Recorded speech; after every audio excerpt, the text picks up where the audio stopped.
Good evening, everybody. Matt Geary here for the Geek Pride cast on this Monday evening. With me tonight, as always, we have my co-host, Peter Ray Allison. Good evening, everyone.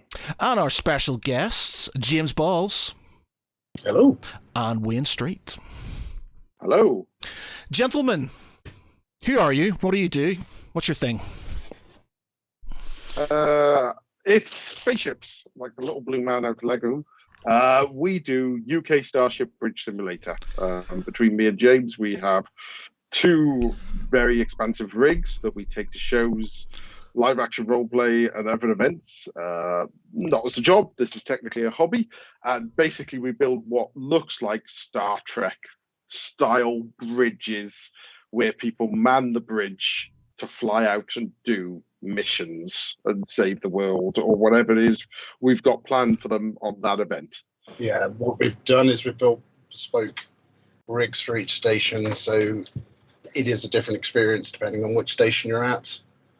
We've also got DMX lighting involved for effects, and we've so when you hit red alert, it goes red.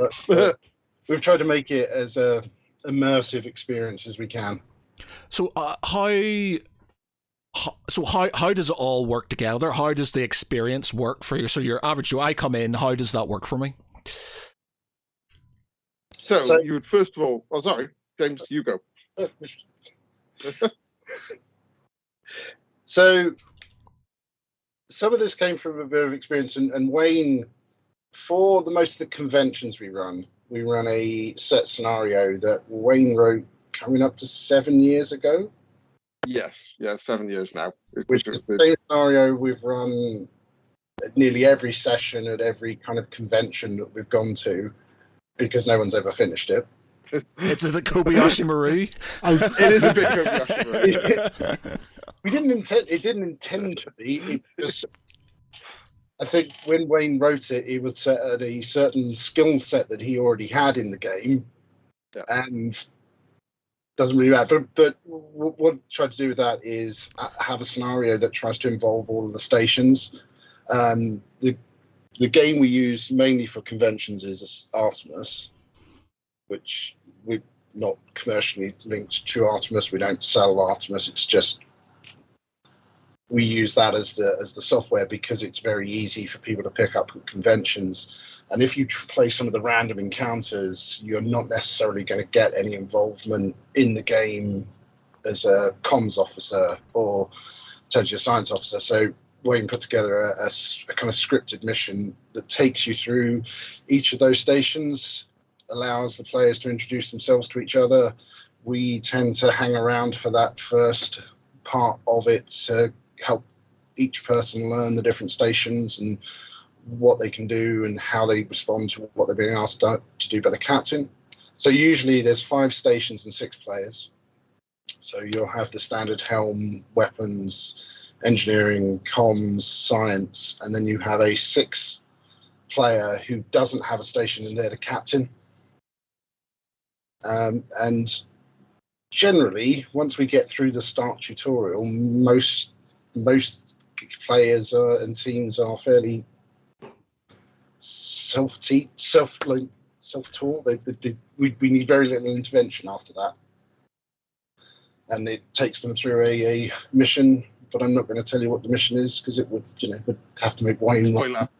So how does the sort of like these consoles that they work? So do they have to? How are they set up? What is it they sort of see in front of them? What is it they do? So each one's got a very different experience going on, slightly different. They are all seeing different screens, basically. And in front of them is an acrylic board with some buttons on it, which make life easier, but they're all touch screens. You can just push the buttons on there. So the easiest example, to run through it quickly, you've got the helm officer. He can fly the ship. He can move left and right and go faster and slower, but can't do anything else. Can't shoot weapons or anything. So also can't see a map. So suddenly he's very reliant on the science officer who can see a map and can scan things and tell you what's going on. but obviously can't do a lot about it. So he's got to then relay that information to, say, the helm officer and the weapons officer, because the weapons officer needs to know how to use his weapons, what beam frequency to set to do the most damage.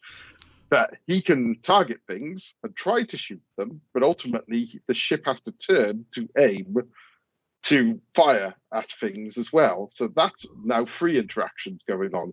While that's all going on, you've got the comms officer who's trying to chat to them, trying to get the enemy to surrender. In Artemis, trying to insult the enemy. So you can send insults to them to force them to attack you, to do stupid things. And then while those 4 are going on, there's still an engineer, widely voted the world's worst position, which James is usually the big at. Yeah, I always call it the IT support. Have you turned the ship on and off again? Well, no, it's more if you're doing it really, really well and nobody's having any problems with the way the ship's running, nobody cares.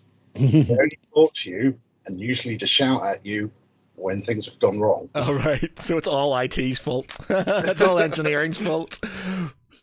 It's like, I can't turn. I've got no power for weapons. The shields are down. How does the captain fit into all this exactly? He's got to coordinate it, basically. Right. So he's got to be making the decisions. So a good captain could be very simple. So you can just shout, target N16. And then all the crew will go, right, I need to turn to N16. The weapons officer knows I need to shoot N16. But he's also listening to the comms officer, because the comms officer will be telling what information's coming in. And long story short, he's got to work out what's going to be useful and what decision he's got to make next. Now, some officers are great and some are awful, but in an hour session, you go through a lot of different quality of people. And that's kind of what it is. Wasn't it the best ever run through was a 7-year-old boy who was the captain? 7-year-old girl who was captain. 7-year-old girl. But that's the basic convention layout. And then we run a couple of different softwares for other scenarios. So we also do LARP, live action role play, where we run for a system called Orion Sphere. And they have a similar experience with slightly different software, but the basic mechanics we just ran through are identical. The only difference between that and, say, Artemis, it's a fully GM'd experience. So like a tabletop roleplay game, there's a GM sat there GMing the whole game. So making live changes to the game as it's happening. And that's the sort of thing we show up at LARPCon or certain LARPs. But for the main part, the actual game's virtually identical. You've still got engineering on all those positions. Yeah, it's just more like the nature of the mission changes. Yeah, correct. Instead of a pre-scripted mission, which we use for conventions for ease, because we've got to run a lot of people. Yeah. For live action roleplay, we could have requests for anything at any given time of the day, and we've got to be live GMing that. It's not much of a difference, to be brutally honest, but it just takes a bit more work from our point of view. Yeah, I think when I first met you about 5 years ago at the UK Games Expo, how was that the first time there, or had you been there before? We discussed. We were trying to work this out, how long we could go, and it's close to 6-7 years, isn't it? Yeah. So Dragon Days was the first event. That was Dragon Days in Newport. Just to tell a story, when we got into this, we used to do a lot of role play and other bits and pieces, and both Wayne and I had children around the same time, about 7 years ago. And Wayne came to me and suggested we do this because it might be something that was nice and easy for us to do now that we had kids. It is not. That was a lie. It was a complete and total lie. So I think it's been about 7 years. We've been to every UK Games Expo since that first year. Apart from the one that ran last year. The COVID one, yeah. Yeah, because we... Were you there last? Were you there the most recent one? Yeah, we were there recently. Why did we miss it, Pete? I didn't realise you were there. That sounds awesome. We're always in the same... and since the start, we've always been in the same spot in the Hilton. That's So why. Right. We weren't. if you're not booked, you have to make a special trip over to us because we're put into 2 rooms in the Hilton. But that first year, we had 1 ship. Yeah. Which was basically a bunch of Dell PCs from memory and some custom built units. Like you say, they're not still Dell PCs. Yeah, technically. And then this is about the 4th iteration of the rig. Okay. Yeah. So it sounds like it's changed quite a lot since you first released it. I mean, so when the first rig before we were on, Wayne was saying, this isn't a business. This is something that we just do for a laugh. We used to play a lot of Artemis. What is Artemis, by the way? You've mentioned that a couple of times. What is Artemis? Oh, it's the software, the Starship software, essentially. Yeah. It's the software we use to run the simulation. Yeah. So it's not a software unique to us. You can go out and purchase it today if you wish. We're not affiliated with them. We actually run a number of different softwares for different purposes, but all of which simulate a Starship, essentially. Yeah. But at the start, we were playing Artemis as a group. Back then. Is Artemis a video game? Or... Yeah. Yep. Okay. Yep. It is relatively lightweight to run as well. You need a server that's 1 gig graphics card still. Yeah, 1 gig graphics card these days. Not much else in terms of your spec. It said the original rig was just running on some very old Core 2 Duo machines, and we've now got those point of sale type. The tills, essentially. They're glorified tills. Yeah. Which I've repurposed for the job. But it's not a heavyweight bit of software, essentially, what we use to run this.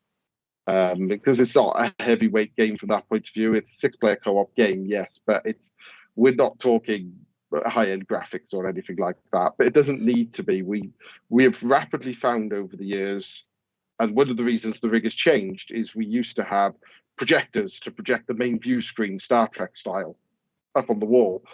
And it's virtually pointless because no one's looking at it. It's lovely to look at. As you walk into the room and you see it, you go, wow, that's what they're playing. That looks awesome. But they're looking down at their screen, which is just showing a number of dots and a weapons display and some ammo counts on one side. That's all they need to see. They don't care about the fancy graphics up on the display. So that's one of the reasons it keeps evolving. Yeah, and also as we occasionally get a little bit of money here and there, and so the first iteration was just Dell machines with some Dell cheap monitors that I constructed that like there was like a little wooden panel with arcade buttons in it for the buttons, and I think we bought a load of really cheap like TV mount brackets. Yeah. That we then built a little wooden case around it, so it was almost like a small arcade machine in the first iteration. And then the second iteration was a bigger all-in-one cabinet, and we went a bit further, but we still had the Dell monitors, but we stripped all the plastic off and flush mounted them and had the buttons on either side for it. But they were huge because I built them thinking that we still had these whacking great Dell machines. And not long after that, we got the very small point of sale. And then we had one last year. No, sorry, 3 years ago that was more like, we set up more like a desk because we wanted it to try and be more kind of self-contained, but it didn't travel very well. It was hard to pack. So the latest iteration that we brought out for the first time at this year's Games Expo is that we've got these kind of plastic cases, and the flight cases, pretty much. Yeah, flight cases look slightly cooler, but these work better. But basically, it's trying to make it into a self-contained unit, so the PC's all inside it. All you need to do now to kind of set it up is screw the legs into the bottom, plug the power lead into the back and the network cable into the back. And then all the touchscreen just kind of comes up by itself, and you just power it on, and you've got a live unit, and that's station 1 up. It just seems like, you say you don't do this as a job and stuff. I'm assuming there's like a lot of problem solving and sort of, it's kind of like one of those sort of, it's like an escape room in a certain way, but you're not escaping, you're just trying to navigate your way through a mission. Yeah. So Newport escape rooms had it for a little while, and due to internal wrangling from Newport, they couldn't run it anymore. But yes, essentially, it's like an escape room. You're co-op gaming. In the same ilk, whether we're GMing it or whether it's the pre-written scenario, that is exactly what's going on. And there's light, so when you hit red alert, the room goes red. When you shields go up, the room goes blue. As you take damage to the front of the ship, that part flashes, etc., etc. We've built all that into the system, so it all happens live. Well, like I don't want to sound like I'm offending you or anything, but I'd never heard of this before. And then like Pete was like, we're doing this, so I had a little shifty, and I was just like, that's amazing. That's such a good idea. And you have like I've been to loads of escape rooms in Manchester and stuff, and I've really enjoyed them. But I've never seen anything like this before, and I think it would be ideal for an escape room type thing, as an escape room experience, something like that. I think it would be amazing. I think it's just our time as well, though. We both work, have families, and I know that well. And Wayne will testify that I said to him just before we went to the UK Games Expo that this current iteration of the kit better last a few years. Yes, that was how it was designed to do. The tension just before Games Expo kind of goes like this, because we never leave enough time to get the kits built in time. We're scrambling last minute. Built, and at the moment it's been like we've built a kit, used it for a year, maybe 2, then we've changed it. Yeah, but this time you've designed something a lot more robust, and those boxes and everything else we've done should be a lot more interchangeable, because rebuilding it every couple of years was not sustainable, because again, it's not a business. So it was just us going, oh, we want to do better. This time it was like, no, we're spending ages, or when I say we, I do a lot of the software side. James does the actual physical building of this stuff. So James had to make sure the legs fitted inside the boxes, made sure they could stack into place. So where before it was taking up like the whole of the back of a van just to get the rig there, now it's easily going in about a quarter of the space, I'd say, James. Nice. Something like that. Yeah, and just goes onto trolleys, goes in the room, comes back out. All the wiring is in place. You're not hunting around for that Ethernet cable and right length. So we were doing that a bit this time. Well, yeah, I think the first year we ran it, we were definitely on the floor finding cables, crawling under desks. We've done a couple of conventions and stuff. When Play Expo was in Manchester, when they did Play Expo, we used to get invited to that quite a lot. So we'd sort of bring this gaming table from Geek and Son here, and we'd sort of bring a load of other stuff, and we'd bring a TV and gaming and things like that for people that would have tournaments and stuff. And that was so stressful. Like, it generally ended up with me trying to, basically persuade people to help me load up a van and then get everything in and out and stuff, and then getting people to be there to do stuff. And yeah, I understand the stress of it all. It's the UK Games Expo, it's 6 of us. It's 6 of us plus partners, and that's running from 10 a.m. till midnight over the 3 days. Ooh, that's 14 hours a day. Wow. Yeah. Not quite, because we get some breaks. Yeah. And are you busy the whole time? Is it? Yeah, it's sold out regularly. We are sold out. We have sold out before we've gone to every convention. Wow. To every UK Games Expo. So they put it up February, yeah. Usually by a month or so out. It was a little bit tighter this year, but normally by a month or so out, there are no spaces left. So it's very easy. Yeah, we just turn up, run. I've got it. I can't believe I've never seen it before. Like, you know, it looks like such a good idea. Yeah, it's really cool. It's great fun. Yeah, I mean, it's again, I can see, like, have you ever been invited to do a team building exercises for companies? Because I can see that would be an amazing way to do a team building exercise. You're in charge of a starship. Off you go. Again, it's because we're not a business. Right. James can have his own thoughts on this. No, I did float past my work once. We were thinking about doing it, but then internal shuffle, things changed. Yeah. I would agree with you. I think it is one of those things that you could do for team building exercise. I think my first instance of playing Artemis was a drunk New Year's Eve night where we hooked it up to the telly in my living room. Yeah, that was the first instance. I convinced everyone to have a game of it on some laptops randomly for one New Year's Eve, and our weapons officer helped destroy the ship. Well, yeah. That was getting energy back. He fired all. He turned all of the energy into torpedoes.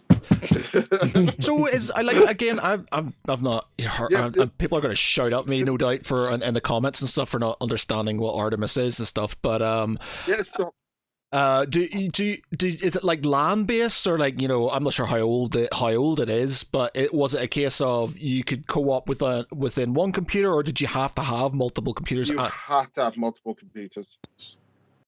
Always been built for 5 computers plus the captain. But I did talk to a group this year that played this fairly regularly online. So you don't necessarily have to all be in the same physical location to play it. Probably easier with things like this now, though, because when we first started, wasn't this kind of level of video chat wasn't really there. So back then it was get together around someone's house with some laptops or down at the hall and party. Yeah, land party. I think we're going to have to try this at some point in time, Pete. I'm thinking hit the USS Geek Pride. Yeah, I think we should well try it, man. That's such a good idea. Happily host something, I'm sure. Oh man, it's not a red problem. We have done online using another bit of software, which is very similar for the LARP side. When all the COVID hit for those 2 years, obviously there was no live action role play going on because no one could get together. So the Orion Sphere were running online sessions where they were all playing over webcams like this in their kit, flying the spaceship around, doing missions that way. Oh, we should totally do it. We should totally do it. Such a good idea, man. We could just we'll just get a bunch of the guys and we'll just sort of, and we're so good. And we'll draw like lots or something to see what people's positions are and stuff. And I'm going to say I'll be weapons officer and I'll just shoot everything. No. Pete is our local barbarian when we do our D&D on Thursdays, and his answer to everything is I hit it with my axe. So I don't want I shoot it with my torpedoes as a sort of, you know, as a thing. So yeah. I think James is thinking the same thing I am, which is back to one of the original runs when I first wrote the mission. James can tell the story. What? The original run when I wrote the mission. So I'll tell it. When we've got the same mission that we've run for years, but I've obviously needed a tiny bit of updating here and there, because on one of the parts of the mission you have to go to a ship. Literally all you've got to do is fly to it. There's nothing else to do in that bit of the mission apart from fly to this other ship. Of course, someone flies to this other ship and the weapons officer goes target and opens fire. Straight away with nuclear weapons, and it just evaporates it. And then I get a radio call from inside to the outside saying, "Oh, we can't get any further in this mission." And I walk in and it's like, "Yeah, that's because you blew up the ship. You see in that comms chat where it says just go there and chat to them? Yeah, you blew it up." I hadn't scripted that in any way, shape, or form. I didn't expect anyone to actually do that. So, no, I'll rewrite the mission a bit then. So I had to go away after the event and rewrite that part to make sure they couldn't blow it up anymore. I know that pain so well. I will spend, well, no, sorry, I lie. I used to spend a lot of time building up storylines, building up sort of different sort of branches and stuff for people to go in the D&D thing, and they would go off in the completely opposite direction, completely ignore everything that I had written and do something completely insane, and I'd have to ad-lib it from the.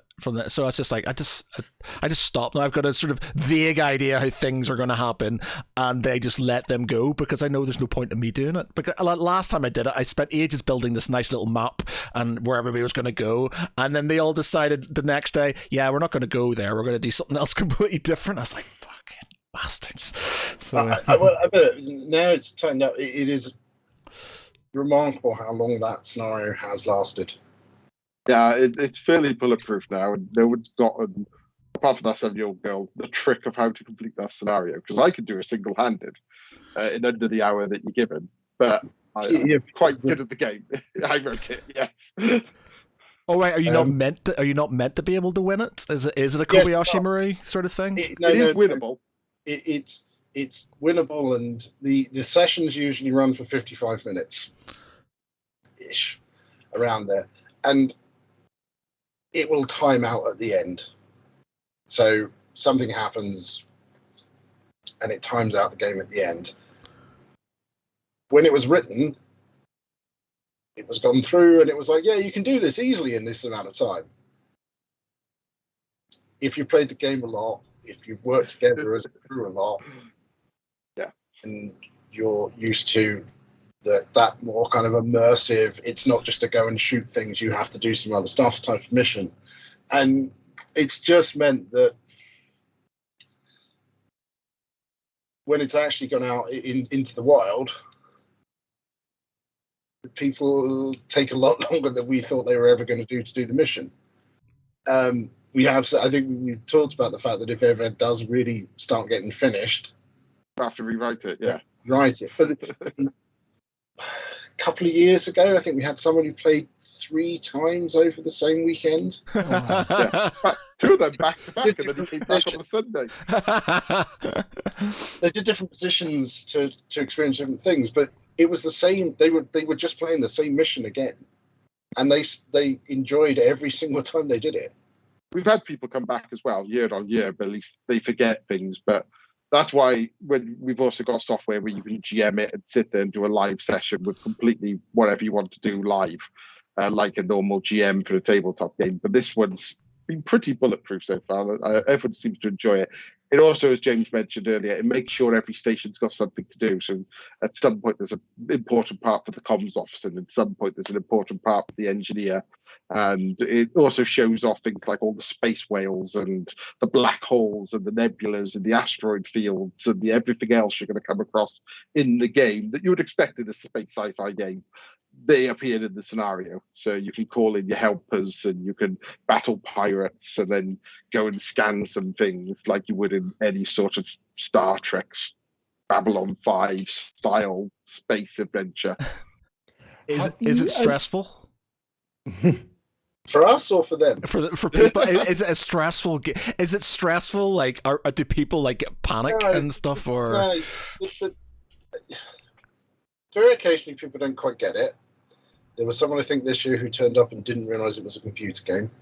Yeah, that's true. Yeah, we had that. The one of the things that said to us most is, was it really an hour? Because people seem to just get immersed in it, and the time just shoots by. And most people come out saying that they've enjoyed themselves. I mean, I can't think of any serious complaints we've had over it. We had not a complaint, but someone really worried about it at the start. Yeah, because they were worried about, because it's cooperative, they were worried about letting the team down with their bit of it. Yeah. So I get why but we've never had anyone come out with the same issue that they walked in with. It is purely oh God, what if I don't read the right messages? I don't really worry about it. To be honest, what we've also done is we leave the comms officer with a walkie-talkie at those events, as long as they're charged, so that they can radio out if they get into any serious issues or they need some help. So we tend to step out to let them have the experience themselves. But if they really need us, they can call us in and we can try and nudge them in the right direction, or point out the message they've not read. Yeah. If you are outside, you can. There's also, we put a screen outside which is called cinematic mode, so people are watching what looks like, again, a Star Trek firefight going on. As you see the ship fly past, and in all the good sci-fi shows, it's one of them happening outside. So you can be there watching them going, I've got no idea what they're trying to do, but as long as they're enjoying themselves, I'm not worried about it. Yeah. There's occasionally when you're looking and going, it's 45 minutes in and they're only that far through. You may say, no, the ship navigates left to right. Is it full 3D space, or is it just 2D? No. Again, this is one of the reasons Artemis has all the different stations. I will say it's really just a 2D space. It has a slight variance for up and down, but it's not a proper three-dimensional space. There are other games that are more realistic in their depiction of the size and scope of space, but they wouldn't work well when you're trying to run a 55-minute session at a convention. I think that one of the first times when we played Brains Gone, Starship Horizons at the Epsilon. MTF, when you were doing the torpedo shoot and it's going the arcs and stuff. Yeah, it's going thousands of kilometers a while, and you're sitting there going, fire. Oh, that's Starship Horizons, which is like a different experience again, but much bigger. Yeah, you fire. Is that it? But that's got full 3D space and everything's in true size and true scale. So if you want to fly from here to Jupiter and want to do on sublight engines, it will take days, literally, in that game to do it. So you've got to use warp. But it makes it a lot more complicated to fly a ship in 3D space. Yeah. Suddenly, if you put that in front of someone at a convention, I can see them just going, I'm not going to enjoy this. Why? Because I've got to realize how to pilot almost a submarine at this point. Yeah. Imagine like it could be Artemis could be again that could be easily adapted to like submarines, like submarine simulation or that. There is a simulation. What was that one we played? There is a. Oh God, I can't remember, but we didn't play it for long because it wasn't very good, and I think it stopped development because we've tried a few of these. So I'm not going to. Abyss. That was it. Sorry, I'm just looking up because there was a board game. Crew. There was a board game called U-Boot, which was sort of I sold recently because I also wasn't playing it enough. But you basically are a member of the crew. You've got certain stations to do, and then you use an app to sort of kind of use as a periscope to sort of shoot merchant ships and things like that. And, there's been U-Boat, Space Alert. Oh God, Space Cadets was probably the closest you're going to get to our experience. And then there's been one or two others. Space Alert had a CD that you had to play the CD, and that was telling you what was going on to react to it. So all of those are very similar experiences, but ours is on computers and a lot smoother and a lot quicker. Yeah, I also read about there was quite a few years ago now, a live action LARP of Battlestar Galactica set on an old warship.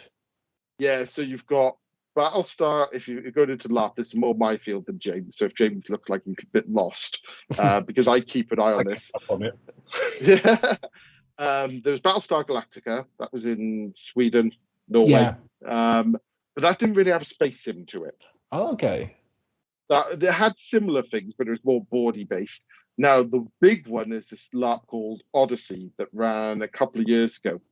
And they used Empty Epsilon, like we do for LARP as well, which was a big one set in a school that's rerunning in a couple of years. I've looked to get involved. I've messaged them back and forth on a couple of bits and pieces, but they probably don't really care who I am, to be honest, because it was big. But all of them are very different because there's one in the States, which is also on a battleship. It's got the guy who played General Martok doing voiceovers for it. Oh. Don't ask me why. I can't remember. But it's like 600 quid a ticket to even go to the thing. Ooh. It's beautiful, but they're a slightly different experience because we're trying to do the Star Trek episode experience, essentially, which is an hour. So you cram your spaceship into one set piece where they're trying to do the whole weekend aboard a single spaceship type experience. Not to put them down, they're just doing a different thing. So Starship Horizons is being used for that one in the States, and Empty Epsilon is being used for the one in Norway. We've got no plans for that sort of thing as yet. We stick to the Orion Sphere LARP, run by a friend of ours called Conan. And that's more the normal weekend experience that you would expect at LARP, except it's a sci-fi setting. So in that one, you turn up and essentially you do your normal LARP. It's got Nerf guns, it's got swords, exactly the same LARP experience you get from Empire or anywhere else. And then you come down to spaceships and book a spaceship slot. So it might be something to do with plot. It might be you want to go and be pirates for an hour. It might be you want to do some mining. It doesn't matter. You come down, you book it, and we run whatever they need us to run. So that's not a preset LARP experience. That's so we get 20 minutes. It doesn't tie in with the LARP sort of the campaign within the. It can do, but it doesn't have to. It's up to the player. Potentially, they could go off. They could be doing an important plot mission for the entire thing, or they could be doing something completely unrelated to the normal plot of the entire LARP because they want to go off and be pirates for an hour. So they want to earn some money, so they go and be pirates, and then they come back and have whatever comeback comes on that. But it doesn't matter to us that's running the sim. It's a slightly different LARP experience, the fact you can go and do that. So you're not stuck in the normal plot line for the entire weekend. Do you dress up when you do the LARP? So yes, it's a bit weird. So it's run by another volunteer crew, which I head up, and I play a character called Mr. Daliard. A friend of mine called Dom plays a character called Mr. Daliard. There's a guy called Justin who plays a character called Mr. Daliard. And you can notice there's a running theme here that continues through. It's a running joke in the game. It just makes our life easier. But yes, we turn up within not just doing it for that, because we're LARPers as well. James is a LARPer, I'm a LARPer. And we all wear black. So the last event, it was so hot, we wore Hawaiian shirts. And we play these characters that basically rent out spaceships for the weekend. So the players can come to us and tell us what they want to do with a spaceship, and they can buy upgrades and they can buy skills, and all that's incorporated into the game. So it's all, you can spend an XP, buy better skills, come to us, buy better weapons, and we can do all that live at a moment's notice. They can just turn up and say, I want to take a ship out. No problem, pays your monies, and out you go with a ship for an hour or two in some cases. And that can go co-op missions as well. So occasionally at Expo, we didn't do it this year, but we have done in previous years. Never long enough cable. We didn't have a long enough cable. We could join the ships up. So you get two ships flying in the mission rather than one, or doing a battle. So there'd be a big invasion, and both ships now have to work together to fight off the invasion, or something of that ilk. Could both ships fight each other? Yes, but it is the worst thing to watch in the world. Really? Why? Why? Because it's not. Yeah, it's just.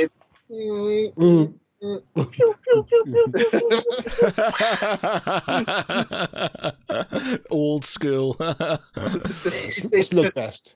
You know, most people are doing it in experience. They just pull up in front of each other and shoot until which one blows up first, which is probably which engineer's working best. Yeah, to be brutally honest. It sounds totally very similar, obviously, to Star Trek, but how rigid is that tone set? I mean, could you do like one that was kind of totally more of like Red Dwarf? So if someone goes, red alert, we have to change the bulbs. Well, I would say actually the tone of the way that, so that there's a script and things that happen, but the way it's played depends on the crew that's in there. Yeah. And the personalities. If it's a group of mates who are playing late in the evening and have maybe been to the bar for a little bit, it can be a lot more comedic in the way that they're playing the game. There are players who will come along and play it very straight-laced and serious, and we're Star Trek fans, we're going to play this like Star Trek. I just remember that guy who accused me of not knowing Star Trek. What? We're at a UK board games where we were saying stuff, and he was trying to tell me stuff about Star Trek, and I said, yeah, I know. He said, oh, you don't really know, you're not a fan. Right. Right. Gatekeeping we, at own, its we own finest. 2 ships for, and we're not fans of Star Trek. Whoa. The house is just jammed packed full of nerdy science fiction things. Yeah, I just noticed your Super Star Destroyer in the background. Oh, nice. Yeah, that's impressive. Very wish. Oh, right. Right. Not legit. There are other ones. I've got from Horizons the Tornac just here. It's just down the shop that I got recently, and that is legit. I wasn't going to pay £700 for a Super Star Destroyer. Yeah, I've got like I've got a Lego Death Star over there. And I got not the big Millennium Falcon, the smaller one upstairs, because Lego did a sort of kind of deal one day, and I kind of got that. But I've got a Lego Death Star over here, and it's been in its box for years now. And it's been in its box for years because I feel guilty even buying it. And I was just like, I only bought it because I was trying to mug off some kid who was giving me sass in the Lego store.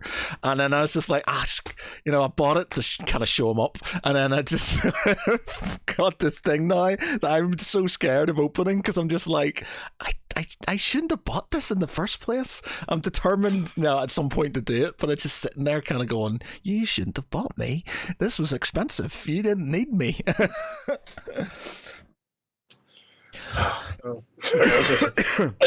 think the reason he was complaining, because if you've played, we set it up as a U. Yeah. Yeah, we don't use the Star Trek layout. So we tend to have the helm officer and then 2 down the rows like that, because we did try it once. Yep. The Star Trek layout is great for TV, useless, because you're facing away from the people you're supposed to be talking to. Yeah. Battlestar Galactica, where they're in the middle and they've got all the people around them, is probably the optimal.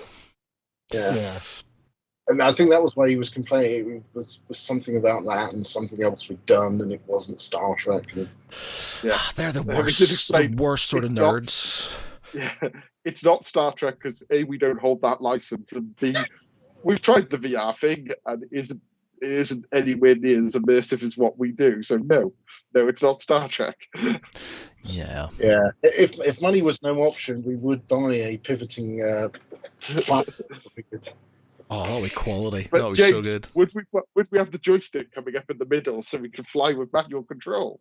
The answer to that is no. I was going to ask as well, I mean, what sort of environmental effects do you have? Do you have like, you mentioned like the red alert lights, but do you have any sort of like smoke or anything else? So we've talked about it a little bit recently. We haven't done so. It's mainly just been lighting. But because we put you in a dark room, the light, kind of a big atmosphere. Everyone loves the Disco Nebula. A light that goes off that flashes purple and green when you go through the nebula. It's, I think people just go through that for fun. But we have looked at, and I showed something to Wayne recently, where it's in essence like a vape type pep. We could potentially have something where we could trigger off something to give a puff with damage. It's just something we need to look at and equally spend our own money on. It's also a case of, even with the money, I had a DMX smoke machine at one point, but I went, we'll plug the DMX smoke machine and fill the room full of smoke. And James pointed out the 2 major flaws of that. One is all the health and safety beyond that, and 2, James was allergic. So that was like a no. Yeah, so even if you can do ever special effects, the vaporizer is probably going to be the next one, purely because of we've got to use in different environments. So sometimes it can be expo, sometimes it can be a sports hall, sometimes it's a scout hut. Anything else could set off. Yeah. Anything else could set off fire alarms and stuff like that. So we're kind of stuck, lighting being the main one. It's not a technical problem, it's purely a physical one. The vaporizers was the best idea we've come up with. That might be here next year. You've talked about this isn't your job, this is a labor of love. We've got Jeremy Fust. I'm going to bastardize your name here, sir, but Jeremy Fuster, I think it is. What do you guys do in real life for your real life world jobs? We both work in IT. Yeah. Not that we're stereotyping, but We are both IT nerds in normal life, so this is best man's holiday because we go away and then do some more IT stuff. That's true. I put this away in the past. A lot of I get quite a lot out of this from the building and the designing.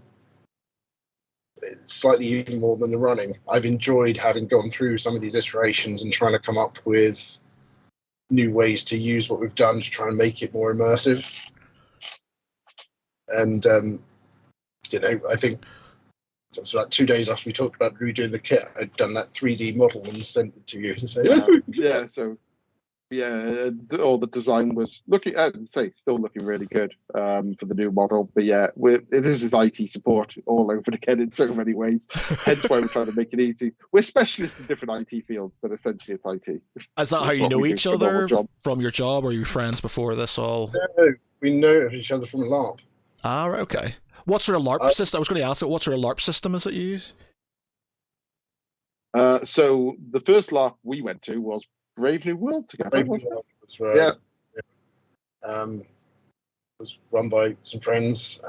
I'd not long been living in Wales because we both live in Cardiff, and my girlfriend, now wife, started trying to do some role play games in the area, and one of them is we found out about Brave New World through. Trying to think, Skippy, I think. Skippy, Simon, yeah.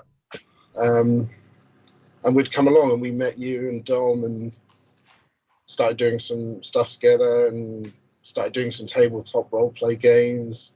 Did some LAN parties, and I've known most of the time I've been living in there. So no, it wasn't work. It was more our nerdy pastimes brought us together. So it's basically like those, shared interests brought you together, and yeah. So who was the idea? Where did the idea come from? It was mine. I'm responsible for this. We've both had kids. Let's do this. It'll be easier. Doing live action role play. Yeah. That was a lie. Yeah, I mean, from like initial idea to the first deployment, how long did it take you to actually build all this stuff? A few months for the first one. Really? Wow. Yeah, because we had the idea. That's been about summer because we were getting ready for thinking about doing it for Dragon Days, which was winter. So if we were talking about this with Helen the other day about for something different. It was when we did the first session in Rules Play. Yeah. With local gaming shop. Yeah, which was, I think that was our first in the wild. That was before Dragon Days. It was, yes. That was our and I think my daughter was, I think we were now, was about 8 or 9 months old at the time. So it was months rather than years. And putting together something like that in just months is like this major accomplishment. Yeah, it is, but it did not look pretty. it was a nightmare to wire up. I think if you go back on the Facebook group, you can scroll back through some of the pictures and you'll find the kind of evolution of the kit as it's gone through. I mean, literally, the first control panel was just a wedge that I drilled some holes in that an arcade buttons could fit through.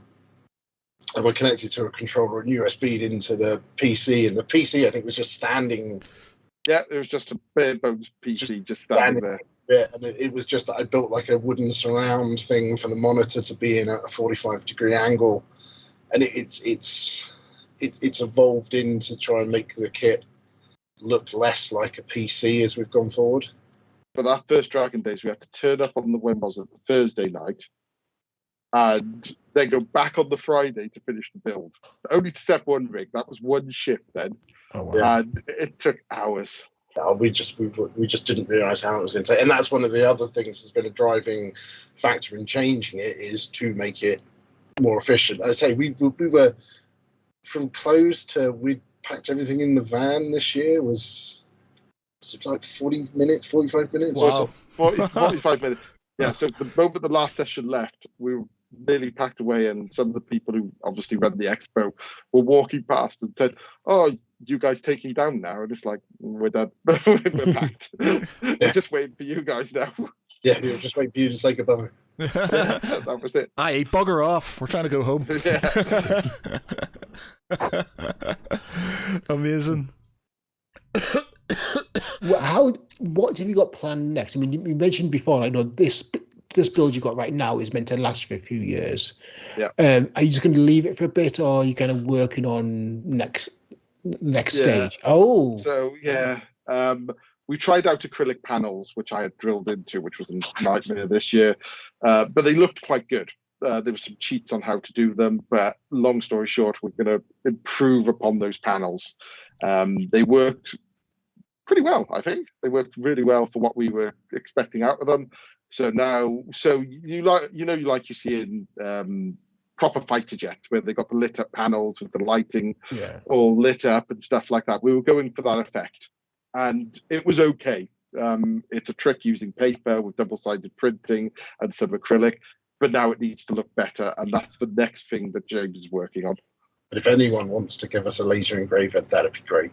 Yeah, if you could just give us one. Because at the moment, what I'm testing is, can I do the effect with a Dremel? Yeah. Have you heard of makers where basically?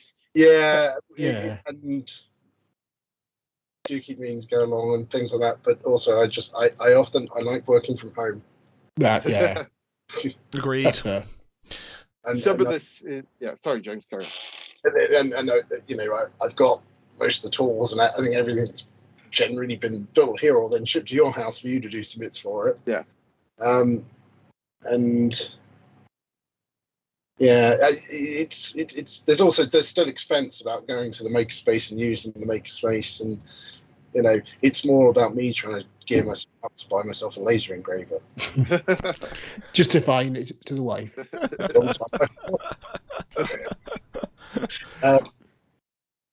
Yeah, my friends I got friends that are all into the 3D printers and stuff, and they're always like, "Oh, you need to get a 3D printer," and it's like, I really don't need a 3D printer. I can't justify it. You do. It's like, the 3D printer's just over there. Oh no! Have you got a filament one or a resin one? What have you? It's the filament one. I do keep looking at resin ones. Yeah, my friend's got a resin one, and he came in. We were playing some games in the Element Games in Stockport, and he came in and he had this big box of stuff that he'd made with all this resin, and I was just like, "That's it." So he'd got all this like epic 40k stuff, and then all these other things he made, and all this stuff you could sort of like customize your miniatures with, and he's just like, "Yep, just." That took me, a couple of days and cost me threepence, and it's not too expensive. And I was just like, no, I'm not getting one. No. Yes, but the 3D printer cost it's more than a tuppence. Yeah. Yeah, I was just seeing if I had anything. I don't know if I've got my scanner to hand. I am, James, unfortunately. James made me this lovely RFID. I did the electronics, but it's an RFID scanner, a Star Trek style setup for the LARP, so you can scan things that actually scans them and stuff like that. That was printed by James, and a few other bits and pieces. I don't think he's got anything to hand. Have you? Not anything I built for you. I've got my 3D printed magnetic fan. Nice. Very good. Yep. Cool. But yeah. You'll find things that you need a 3D printer for. Well, this is it though, mate. Like I've got a 3-bedroom house. I'm on my own, me and my dog and the cat and stuff. So I'm trying to have one room that's kind of semi-normal, but it's just like I've got this massive nerd cave. Then I've got upstairs, which is just like retro gaming and sort of like books and things. And then I'm just like, well, this other spare room's got nothing really in it. So I could put something in there, but then it's just like if I do ever get myself a girlfriend and they come round and it's just like, unless they're like a super nerd like me, they're just going to go, what the hell is this? Well, this is my 3D printer room. Because the guys on the internet told me to buy one and I can't control myself. But yeah, I think we benefit from our other halves are nerdy. When you say benefit, our bank accounts, the spaces that we have available to us, do not benefit. But my wife is probably a bigger nerd than I am. Oh. Well, yeah. I've never been able to get, all the women I've dated sort of haven't been in that way inclined and stuff. I was just like, I need to get myself a nerd. Somebody who's going to be into the same things as me and stuff. He doesn't mind gaming and stuff, but yeah, just can never get there. So the time I went into Smith's game store and they had one of the Lego presentation things that are usually on the shelves of a Lego Y-Wing. And it was 40 quid and I was like, I shouldn't really get it. What do you think? She's like, yeah, you should get it. Okay, I'll get it. See, that's romance right there. When your missus is encouraging you to buy things like this, I've never had that. It's just like, no, you should definitely not buy that. But yeah. No, my wife is massively into Star Trek, and I can see like she would just absolutely be straight into this. I mean, we have regular debate of which is better, Star Wars or Star Trek. I'm Star Wars and Kaylee's Star Trek, and we're not falling out over it just yet, but we've had a few, heated discussions about the relative merits of them both. Of course, I know I'm right and she's wrong. They're both amazing. You're both right. Yeah, I'll grant you that, even though I prefer Star Trek. I love Star Trek. I probably lean more towards Star Trek, but I love Star Wars. There was somebody did something recently. It was like a crossword, but the crossword was the clues were in a way that you could win. So the main clue was it is the best of the sci-fi trilogy. So obviously Star Trek geeks are going Star Trek, and Star Wars geeks are saying Star Wars. But all the clues had dual sort of kind of meanings to them, so you could put in the Star Trek answers or the Star Wars answers and still be right. And I thought that was really good. Bit of fit to that though.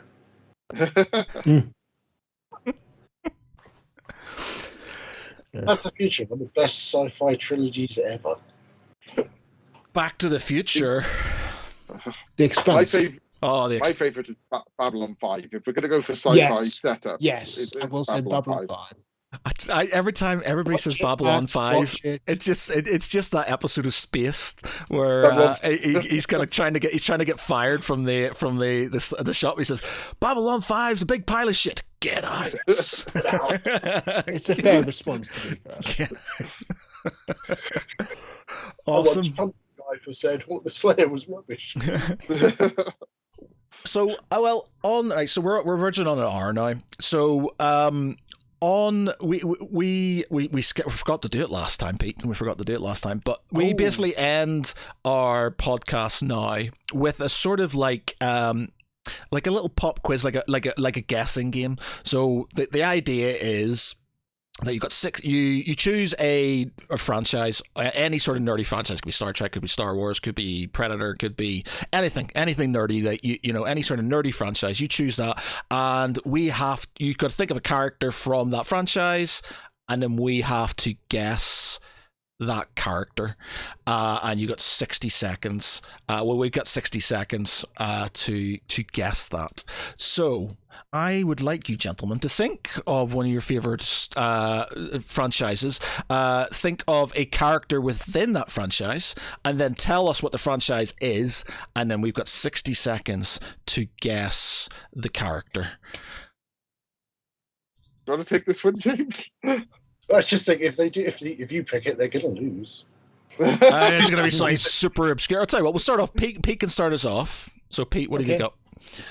Well, I'm going to completely bone Matt by saying Babylon 5. I don't know anything about Babylon 5. Well, you should watch it then, shouldn't you? All right, so this is going to be for you chaps, because I haven't seen very much Babylon 5. Okay, so I don't remember character names. I know who he's on about. Yeah. Okay, so Babylon 5, 60 seconds. All right, so before we start this, right, so you could basically ask, are they in this episode? Are they, so as many, you can ask Are as they many questions. Lions? Yeah. Are they Voltron? Yeah, ask these questions, and then you guess, you can guess the character. Narrow and stuff. down.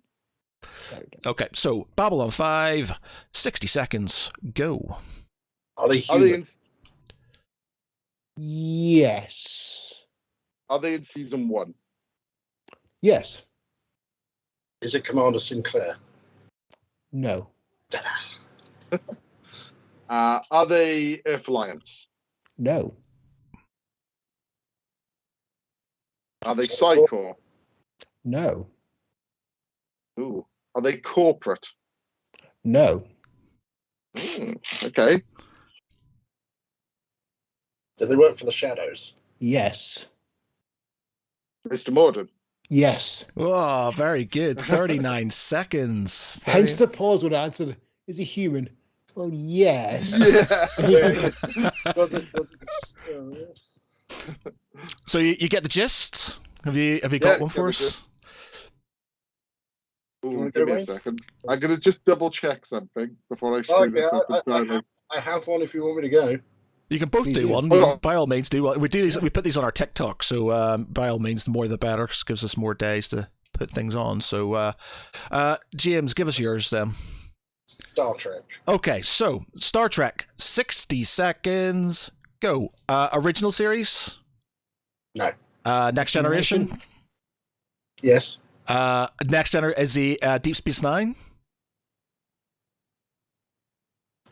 No. So they're in Next Generation and they're not in Deep Space Nine. Okay. Are there any other Star Trek show other than Next Generation? Okay. Are they in Picard? I'm going to admit that I hated the first season of it so much I didn't watch the second, so I don't know. Okay. I'm pretty certain they're not going to be in the card. Okay, fair enough. Are within Voyager? Yes. Right. Okay. Ooh. Starfleet. Yes. Are they command rank? No. Voyager and Generation? Okay. Were they a bridge officer? No. Okay, right. So, minutes up. We have one more question we can ask. We can all ask you one more question, and then we have to make a guess. So, are they a recurring character in Generations? Yes. Generation. Generations, sorry, yeah. Yes. Did they wear a yellow shirt? Sorry? Did they wear a yellow shirt? Yes. Barclay. Oh, we've had Barclay before. Oh, right. Okay, I didn't realize he was in Voyager. Oh, no way. Yeah, It is in Voyager. With the Alpha Quadrant, he's part of the team trying to get them back. Right. You could have said, Okay. was he in the A team? All right. Yeah. Yeah. He's Murdoch, isn't he? Oh my Yeah, of god. course. Yeah. Fucking hell. Yeah. Right. Okay. Cool. Nice one, Pete. I was clutching at straws there. Wayne, what do you got for us? I've got one as well. Okay, fire away. From Star Trek. Oh, another Star Trek one. Okay, Star Trek. Another Star Trek one. 60 seconds ago. Original series. No. Next Next Generation. Generation. Next Generation. Okay. Next Generation only. No. Right. With Yes. also in Deep Space Nine? No. Are they a Picard? Voyager. Yes. Very technically yes, but yes. I have to double check. Data. No. Tom, no. It's in DS9. No. Is it, sorry, Voyager? Not in Voyager. In Picard and Next Gen. Picard and Next Gen, right? Okay, so First season of Picard. Is it the first season of Picard? Because if it's the second, I'm out. It's the second, I think. second. All right, okay, right. So second season to I can't- Picard, and in Give Gen. me a second. Oh, is it First right? season, sorry. Third season. Third- First season. First season. of Picard. Is it? Okay. Is he human? No. Is it Star- is it- Is it Starfleet? No. Yes, technically Starfleet. Okay, right. So we've had our minute. One more question, and then have to have a guess. Yeah. Right. So let's just like this. So Star Trek Generation, technically Starfleet, also in Picard. Did you say they were human? They're not human. Not human. So not human. Star Trek Generation, Picard, technically Starfleet. Oh God, I'm trying to think. This is going to be something really obscure, isn't it? Oh, it's even more irritating than that. So much I had to double check memory output to make sure my memory was correct. Oh God! All right. Is it an animal? No. I was thinking like Spot the Cat or something like that. I don't know if he was on Genesis, but oh God, I don't know. Pete. I'm literally. Are they bridge crew if they're part of Star Trek? No, Right. they're not bridge crew. Oh, we get really obscure here, aren't we? Yeah. So they're in. Wait a minute. So they're in. Oh wait a minute. It's not Guinan, is it? Is it Guinan? No, she's not in the first. She's not. No, she's not in the first season. Only the first As I say, season. technically in Picard. You might get me on a technicality here. Technically. Technically in Picard. Oh. It's not. No, because he was human. I was going to say it's not.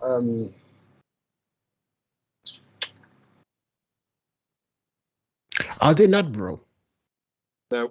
That's come right. All right, I think you're gonna have to tell us. Yeah, I'm sorry. No. Mr. Mott the Barber. What? What? Mr. Mott the Barber appears in 2 episodes of Next Gen, and his sign appears in Picard. Mr. Mott's Hair Emporium. Oh, I call it bullshit on that one. Wow. That was way obscure. Every Alfred agrees with me and says he appears. What? Fairly sure they're not Starfleet. He is Starfleet. He's Is he? working on the Starship. Yeah, he's Starfleet. That doesn't mean you're Starfleet if you're working on Civilian Starship. contractors. Civilian contractors. Yeah, he's Starfleet. That's the reason I didn't get it completely. Mr. Mott the ship's barber. Right. Wow. Okay. Right. I guess it's mine. I'm going to go Star Wars. It's not you, James, more than me. I'm going to go Star Wars. Let me think about this just to make sure who we've done already, because we've done a fair few Star Wars ones. Let me think. Oh, because I don't want to be too obscure, but I don't want it to be too easy as well. Let me think. Who can I let me just check something here. I just need to Google something here. Mr. Mott in that appears in 2 episodes. I'm going Technically to free. I'm going to Google that. After all this. All I can remember is Worf complaining about him cutting his hair too short. The last time. And Mr. Mott recommended conditioning agent. Okay, all right. Is Mr. Mott in the episode where they're being sucked through into the power? Is it where he holds the scissors up? I don't think that's the time episode, but he does Picard's hair, which is always hilarious for obvious reasons. Bear with me one actually, because I think he might be in. Starship Mine is the when he does Picard hair. Okay. All right. Okay. So I've got this. Okay. So it's Star Wars, right? Okay. Star Wars, 60 seconds. Go. Is he in a Film good... or series? Whoa. Sorry, say that again. Film or series? He is in film, and he is in one of the series. Are they in the original trilogy? He is in the original trilogy, yes. Okay. Prequel trilogy? He is not in the prequel trilogy. And or the sequel trilogy? He's not in the sequel trilogy. Okay, so just okay. Are they in Rebels? Nope. Clone Wars? He is in Clone Wars.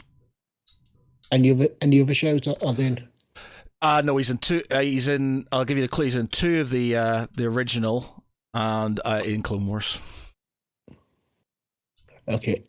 Are they Imperial? No. Are they Bounty Hunter? Yes. Oh, right. Is it Bosk? It's not Bosk.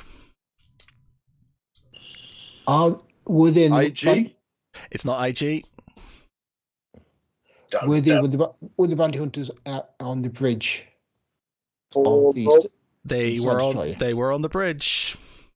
right. Okay. So would Boba Fett? Not Boba Fett. That'd be way too easy. Exactly. He's getting out his bridge now. Yes, he's gonna get Super Star Destroyer. He's gonna go for them. Dengar. It is Dengar. Congratulations! Yeah. Excellent. Very good. We overshot that way too long. It was too long, but anyway, it was indeed Dengar. Very good. Very good. Okay, gentlemen, that was highly enjoyable.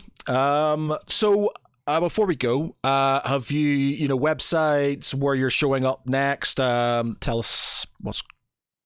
It's all on Facebook. I don't know if Yeah, we ever got round to building a website. Facebook group for UK Starship Bridge Simulator, and bank holiday weekend.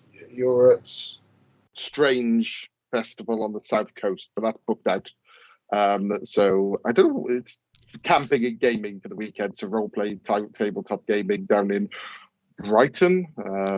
But that is fully booked out as far as I'm aware. Not just us, the entire event's fully booked out. It's about 500 people camping. you can get in touch with us through the Facebook group, and we can post up there anything we're doing next. Cool. Yeah, just look up UK Starship Bridge Simulator. We'll appear somewhere, or if you're in Cardiff, we're usually appearing somewhere randomly because we can be asked to do something in Cardiff. It's local.